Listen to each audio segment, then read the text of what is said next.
agora. Muito obrigado você pela sua audiência, pela companhia, e sem perder muito tempo, já vamos agora para as manchetes do programa de hoje. Aquilo que é destaque na edição do programa de hoje, você fica sabendo aqui no JR 23, joga na tela, vamos ver.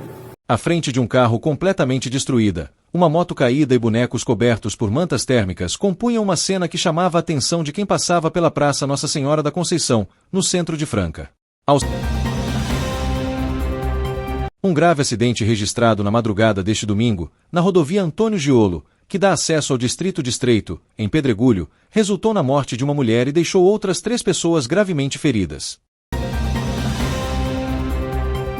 Os dados da Secretaria de Saúde do Estado indicam que somente no primeiro trimestre deste ano foram registrados 395 casos de cachumba no Rio de Janeiro. Após 7 jogos, o Corinthians sofreu a primeira derrota sob o comando do técnico Fernando Diniz. Na noite deste domingo, o Timão foi superado por 2-1 pelo Mirassol, fora de casa, pela 14ª rodada do Campeonato Brasileiro. Pois é, essas são algumas das informações que você vai acompanhar, mas tem muita utilidade pública, tem prestação de serviços, tem também as informações que a galera gosta, né, que são as informações do mundo da bola aqui no JR 23. Nossa primeira pausa é coisa rápida e já já a gente tá de volta. Professores como eu saem de férias, mas respeito e atenção não podem sair. Os perigos no trânsito seguem. Às vezes até aumentam. Pressa na estrada, carro sem revisão, álcool. E tem um montão de atropelamentos na cidade porque as pessoas não respeitam a faixa. Ou melhor, não respeitam o outro. Pare sempre antes da faixa. A obrigação de parar antes da faixa é do motorista, inclusive quando não há semáforo. Não se distraia com a paisagem. Jamais atravesse a rua olhando no celular ou escutando música. Pensa bem. Custa focar na tua vida pelo menos por alguns instantes? Também procure fazer contato visual com o motorista. Espere ele parar, claro. Férias são para aproveitar a vida. Leve a atenção e o respeito na bagagem. Detran, Governo do Estado de São Paulo.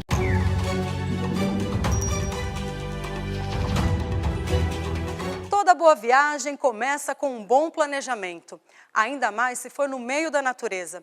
Quem visita cachoeiras, por exemplo, sabe que para aproveitar com segurança é preciso responsabilidade e muita atenção. Por isso, antes de se aventurar, cheque a previsão do tempo. Procure saber mais sobre as trilhas e a presença de animais no local. Chegando lá, avalie o lugar. Fique atento às correntezas e muito cuidado com as pedras. Elas podem ser bem escorregadias. Agora, se você notar um aumento repentino no nível da água, se ela ficar barrenta ou se de repente aparecerem galhos e folhas na correnteza, fique ligado. Pode ser uma cabeça d'água chegando. Elas acontecem quando uma grande quantidade de chuva cai na cabeceira do rio e ao longo de um curso de água. Ao menor sinal, saia correndo da água e se afaste da cachoeira. Lembre-se, a prevenção começa com o conhecimento. Defesa Civil, somos todos nós.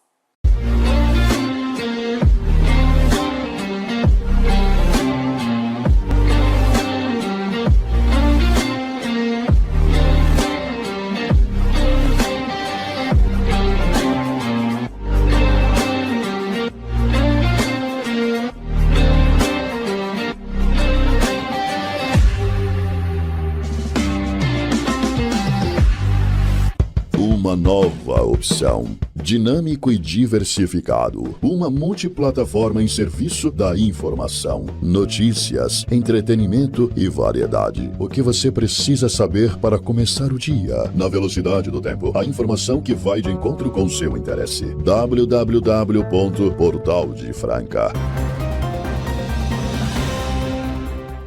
Já estamos de volta com o JR 23 no nosso primeiro bloco com as informações, é claro, que você acompanha tanto da nossa região como também aquilo que acontece pelo Brasil e o mundo. É destaque aqui no JR 23, você fica por dentro de todas as informações. Vamos agora já acompanhar aquilo que movimentou as nossas forças de segurança, tanto a Polícia Militar como também a Polícia Civil. São os boletins de ocorrência, os casos que acontecem em Franca e também em toda a nossa região. Você acompanha agora no resumo aqui do JR 23. Joga na tela, vamos ver. Um grave acidente registrado na madrugada deste domingo, na rodovia Antônio Giolo, que dá acesso ao Distrito de Estreito, em Pedregulho, resultou na morte de uma mulher e deixou outras 3 pessoas gravemente feridas. Imagens de câmeras de segurança flagraram o momento em que o veículo perde o controle, sai da pista e colide violentamente contra uma árvore às margens da via. A vítima foi identificada como Selma Ferreira Ribeiro, de 47 anos. Ela chegou a ser socorrida em estado grave, mas não resistiu aos ferimentos. De acordo com as informações, 4 moradores de Franca seguiam pela rodovia em direção ao estreito quando, por motivos ainda a serem esclarecidos, a condutora perdeu o controle da direção. Antes do impacto, é possível ouvir, nas imagens, o som do carro derrapando, seguido pela forte colisão. Equipes do Corpo de Bombeiros de Franca e uma ambulância de Pedregulho foram acionadas para o atendimento da ocorrência. As vítimas ficaram presas às ferragens, sendo necessário um trabalho delicado de resgate. 3 pessoas que estavam no veículo ficaram gravemente feridas e foram socorridas. 2 delas foram encaminhadas para a Santa Casa de Pedregulho, enquanto outras 2 foram levadas para a Santa Casa de Franca. As causas do acidente ainda serão investigadas. 2 pessoas ficaram feridas após uma moto bater contra uma árvore no Jardim Hermínio, na região oeste de Franca. De acordo com testemunhas que seguiam logo atrás e presenciaram toda a cena, o motociclista trafegava pela rua Ovídio Vanini quando teria empinado a moto. No momento da manobra, ele estava com a namorada na garupa, uma jovem de 27 anos. Ainda segundo os relatos, o condutor perdeu o controle, a moto tombou e ambos foram arremessados. Com o impacto, o motociclista atingiu o ombro contra a árvore e sofreu ferimentos e escoriações. Já a passageira bateu a cabeça, sofreu um traumatismo craniano, perdeu sangue e chegou a ficar inconsciente no local. Testemunhas acionaram equipes do SAMU, Serviço de Atendimento Móvel de Urgência, que prestaram os primeiros atendimentos e encaminharam as vítimas para a Santa Casa de Franca. O estado de saúde da jovem é considerado delicado. Já o motociclista, apesar dos ferimentos, estava consciente no momento do socorro.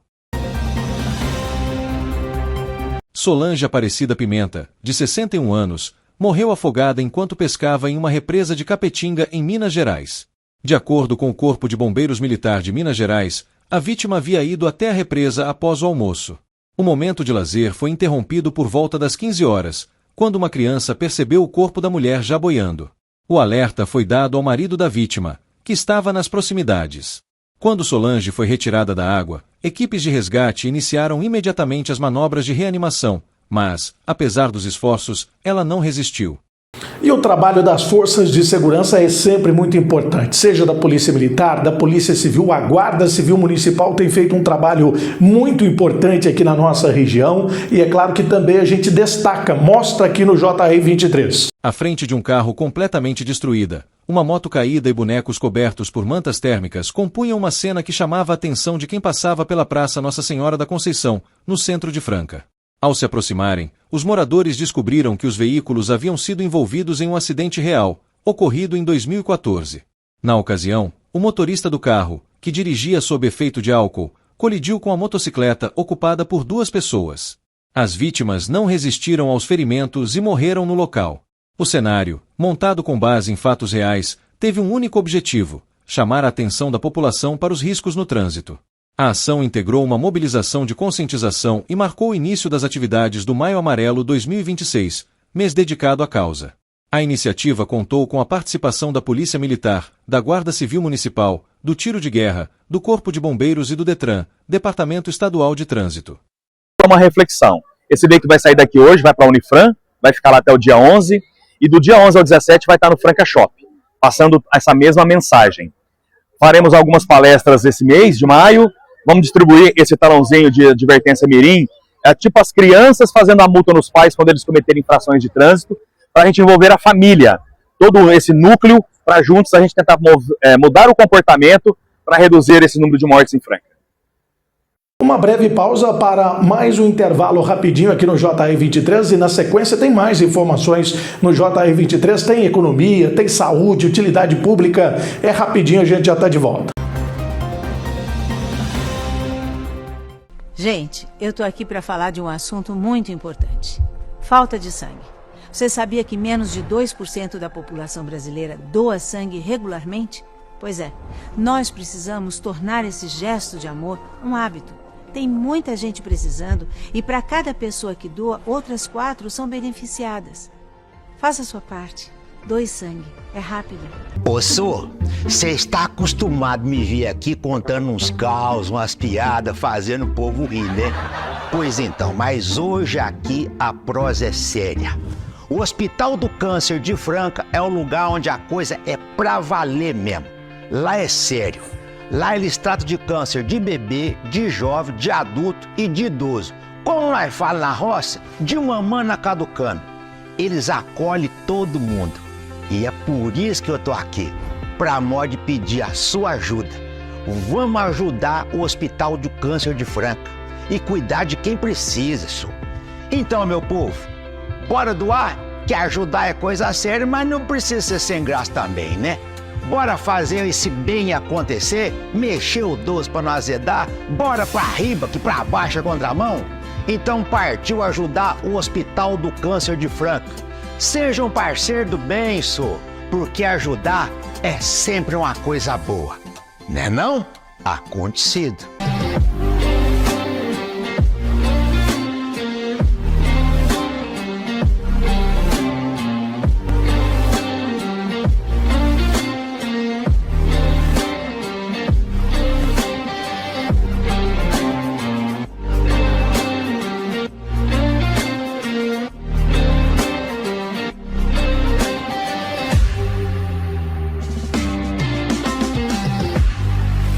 Uma nova opção. Dinâmico e diversificado. Uma multiplataforma em serviço da informação, notícias, entretenimento e variedade. O que você precisa saber para começar o dia. Na velocidade do tempo. A informação que vai de encontro com seu interesse. www.portaldefranca.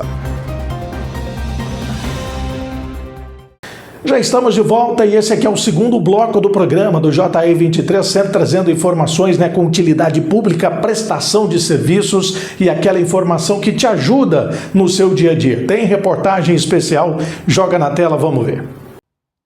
As normas de segurança do trabalho existem no Brasil desde 1970. São as regras que as empresas devem seguir para evitar adoecimento e acidentes.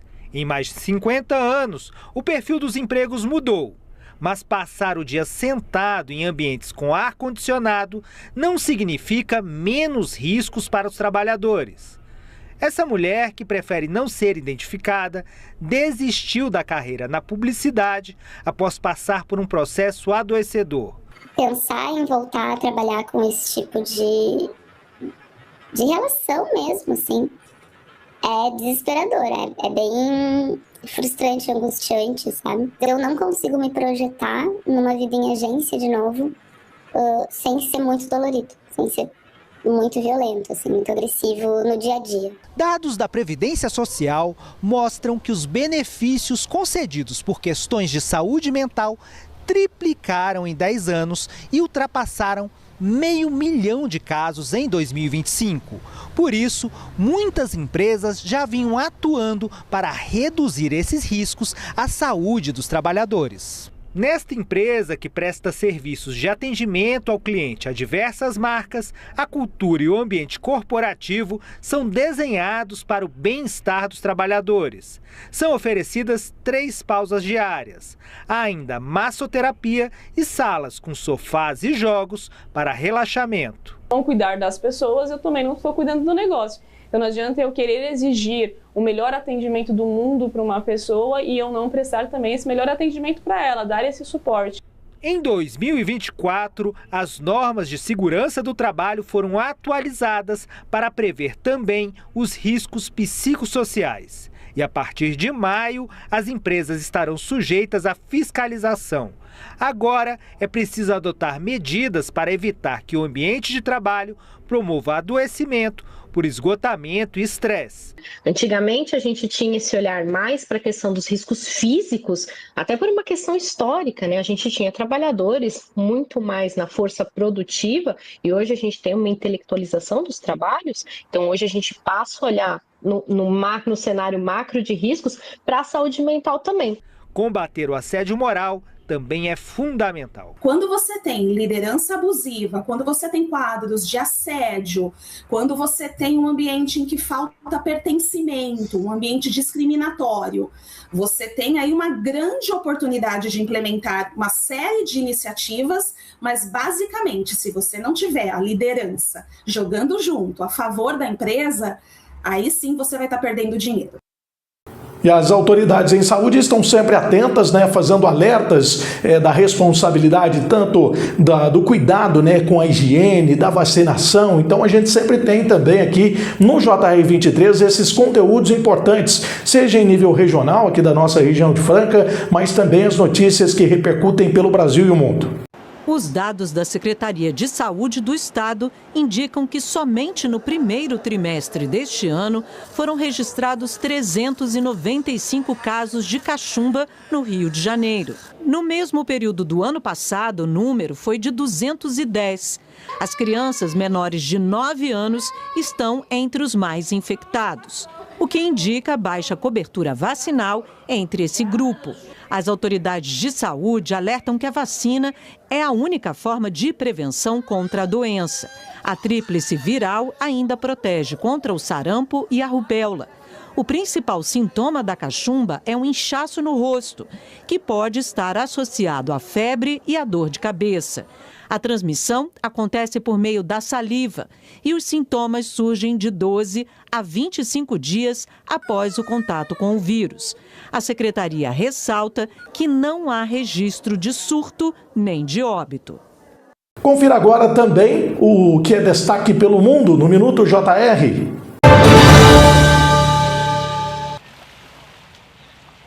Tropas francesas e brasileiras treinaram lado a lado em uma operação anfíbia conjunta na costa do Rio de Janeiro, como parte da missão Jeanne d'Arc da Marinha Francesa. Os exercícios reuniram forças navais e terrestres de ambos os países, incluindo 1.700 tropas, veículos blindados e helicópteros.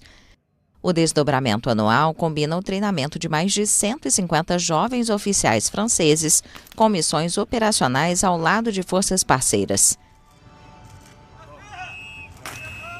Essa operação envolveu quase 2.000 militares, né? Como eu disse, começou em atividades de treinamento ainda no Complexo Naval da Ilha do Governador, no Rio de Janeiro, e depois com uma fase no mar, com os navios anfíbios e os navios escolta, né? As fragatas, e agora culminando com a Operação Anfíbia, onde tivemos esse desembarque. Estamos atualmente no Brasil, onde nos preparamos para realizar um exercício conjunto. Existem vários objetivos. O primeiro é aprimorar a interoperabilidade entre as Forças Armadas brasileiras e francesas. O segundo é refinar nossos procedimentos conjuntos para que possamos ser empregados em uma operação ao lado das Forças Armadas brasileiras.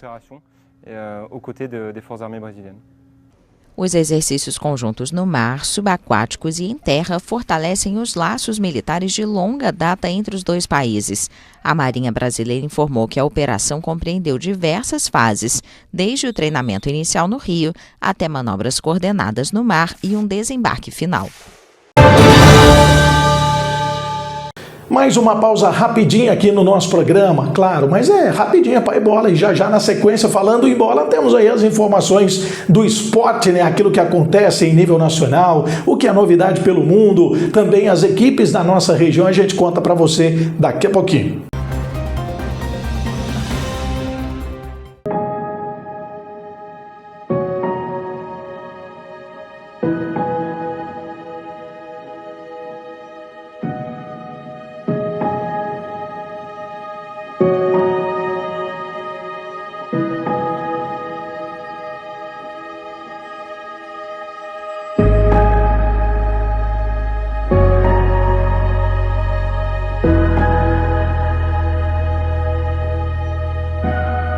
um dos pilares principais da PAI é trazer alegria, preparar a pessoa com deficiência para o dia a dia, para a vida.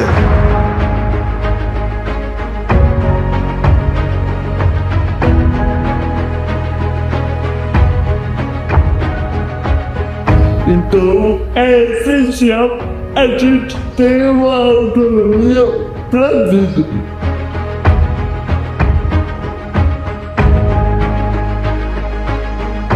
Nós temos hoje 48 pessoas que trabalham e que continuam sendo atendidos por nós.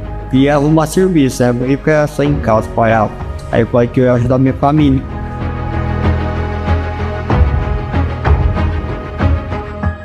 Para participar, onde o senhor estiver, você pode estar orgulhoso de mim, que eu comprei a sua casa.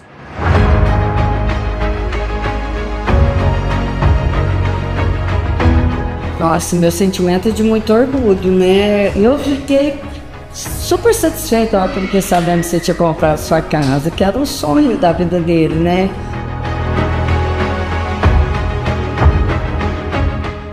A gente vê que o trabalho, principalmente quando você pensa que a pessoa com deficiência, ele trabalha e ele tem que ter uma autonomia, o serviço no domicílio, ele auxilia muito quando a pessoa com deficiência não tem rede de apoio, porque a rede de apoio acaba sendo a PAI. Nós também fazemos outras atividades, né, Chico? Tu sempre. Olha tanta coisa que eu busquei.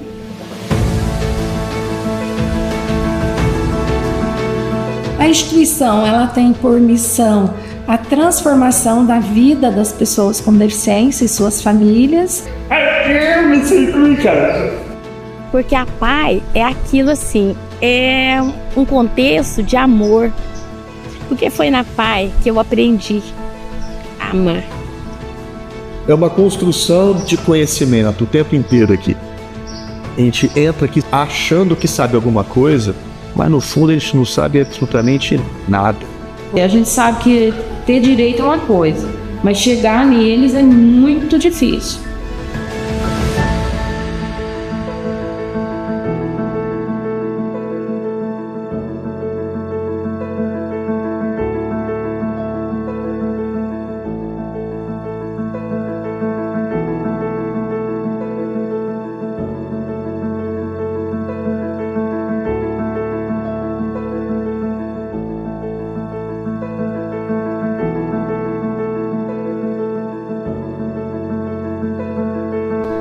Então, os desafios são grandes, muito grandes, mas sempre a paz vence. Sempre.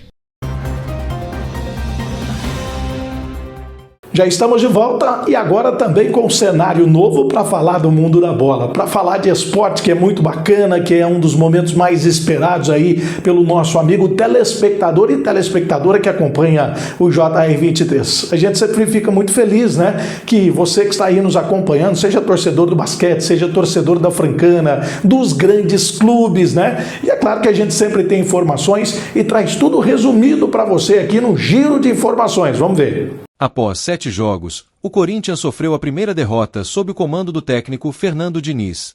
Na noite deste domingo, o Timão foi superado por 2-1 pelo Mirassol, fora de casa, pela 14ª rodada do Campeonato Brasileiro.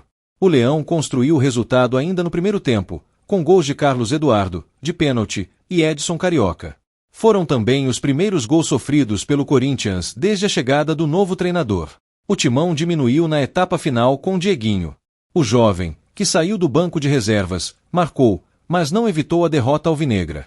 Com o resultado, o Corinthians retorna à zona de rebaixamento. A equipe caiu 3 posições, igualou em pontos, vitórias e saldo de gols com o Santos, mas, com menos gols marcados que o rival, terminou a rodada na 17ª colocação. A arbitragem foi muito ruim hoje no jogo, errou tudo praticamente, não deu cartão, parecia que não tinha cartão no bolso. Os retardos de jogo, ele pouco acelerou. O time do Mirassol teve o lance da expulsão, nem vou discutir a expulsão. O segundo gol do Mirassol, o pênalti, para mim, extremamente discutível. E o segundo gol foi falta clara no Garro. cara pisou no pé do Garro, como é que o VAR não chama? Não foi o mesmo lance, em seguida, 2 segundos depois saiu o gol do Mirassol. Péssima arbitragem. Hoje eu não sou muito de ficar falando de arbitragem, mas péssima, péssima. Não tem nada para elogiar da arbitragem. Não fez o jogo andar, isso não justifica a derrota. Mas assim, a arbitragem foi condescendente o tempo todo no jogo, com os atrasos e com a falta de coibir um cartão amarelo, tanto atrasos como faltas que o Mirassol fez, várias faltas para cartão amarelo, não deu uma. Segurão, puxa a camisa, agarra na cintura. Então é arbitragem muito mal hoje. São Paulo e Bahia empataram por 2-2 na tarde de hoje, no Estádio Municipal Cícero de Souza Marques, em Bragança Paulista, pela 14ª rodada do Brasileirão. Arthur abriu o placar para o tricolor do Morumbi, Luciano Juba empatou para a equipe baiana, Ferreira marcou o segundo gol do time da casa, mas Eric, nos minutos finais dos acréscimos, marcou o gol de empate. Com o resultado, o São Paulo foi a 24 pontos na 4ª posição da tabela. Já o Bahia chegou a 22 e ocupa o 6º lugar. Lucas, que voltou após um mês como desfalque, sentiu nova lesão e deixou o São Paulo com 10 nos minutos finais. Ele entrou em campo aos 17 minutos do segundo tempo e aos 37 sofreu uma nova lesão. Após dividir, ele reclamou muito de dores no tornozelo direito e deixou o campo de maca.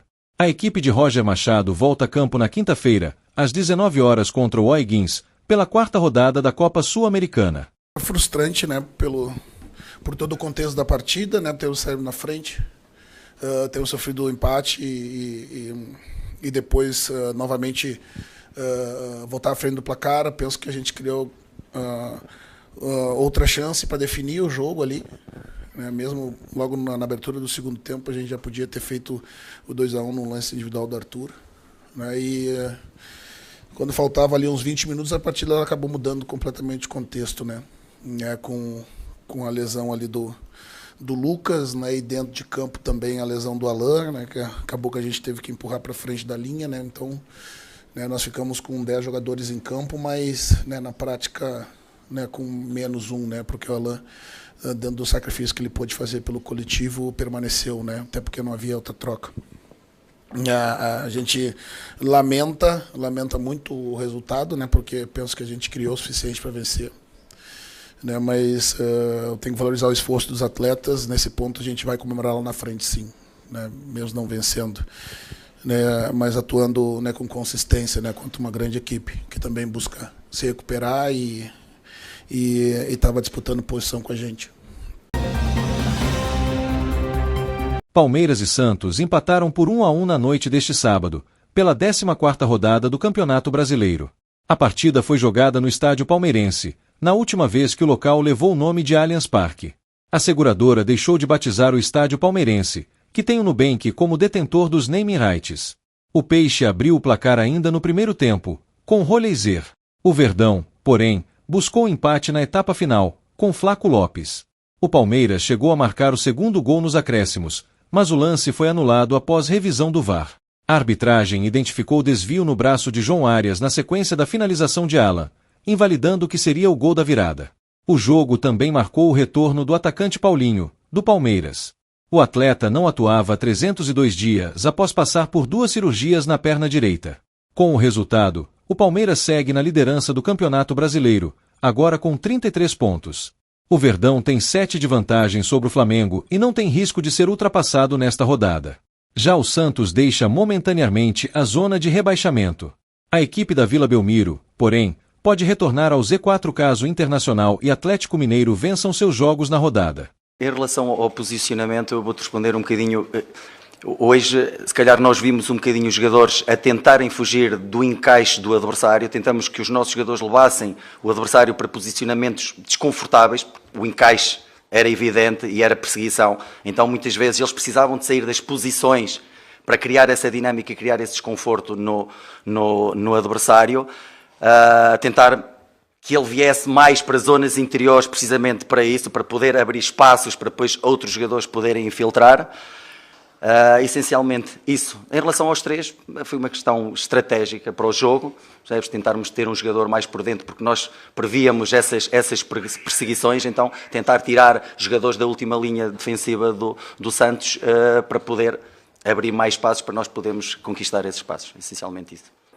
A análise da partida, eu vi um Santos primeiro tempo jogando muito bem, dentro da proposta que a gente tinha, né? Nós não tínhamos uma primeira bola longa, a gente não tinha uma referência, então a gente tinha que jogar o jogo, correr risco de sair jogando, mas tentar a aproximação, jogadores leves, versáteis, e foi o que a gente fez durante boa parte do primeiro tempo, à exceção dos últimos 10 minutos que a gente baixou demais a marcação e poderíamos ali ter tomado o gol de empate, mas acho que a gente jogou uma grande partida nessa primeira etapa. Na segunda etapa, a gente, lógico, tem um desgaste do time, mas nós tivemos 3, 4 ocasiões de gol muito claras, né? A gente entrou na cara do gol 2 vezes, 3-2, 4-2 e acabamos não fazendo gol. Esse jogo você tem que matar. Você sabe que não vai ficar assim até o final. Tem 40 mil pessoas no campo, tem um grande adversário do lado, um grande banco de reserva. E aconteceu da gente tomar o gol, uma bola dominada nossa, o pessoal pediu a falta que acabou o juiz não dando, não sei se ocorreu ou não vi ainda. E a gente toma o gol, aí vira outro jogo, né? E as peças importantes nossas do jogo, pelo desgaste da partida, cansaram. Nós pusemos a velocidade na frente para que a gente pudesse, numa jogada de contra-ataque, matar o jogo, só que daí não conseguimos mais ter essa jogada que os meias criativos já tinham saído pelo desgaste do jogo, por terem pedido para sair. Enfim, tomamos um gol em cima da hora e esse gol foi anulado. A gente tem que comemorar esse resultado, né? Pelo ponto que a gente soma e pela partida que a gente fez. Eu acho que nós fizemos um grande jogo e o torcedor hoje, em cima do que ele viu da equipe, com certeza ele deve ter ficado satisfeito, apesar de, infelizmente, a gente não ter ganho. É bom, mas passa rápido. O JR23 está chegando ao seu final no programa de hoje, mas claro, já deixando o convite do nosso encontro marcado, né? Com informação aqui na tela da TV que mostra você. Um abraço, boa noite e até amanhã.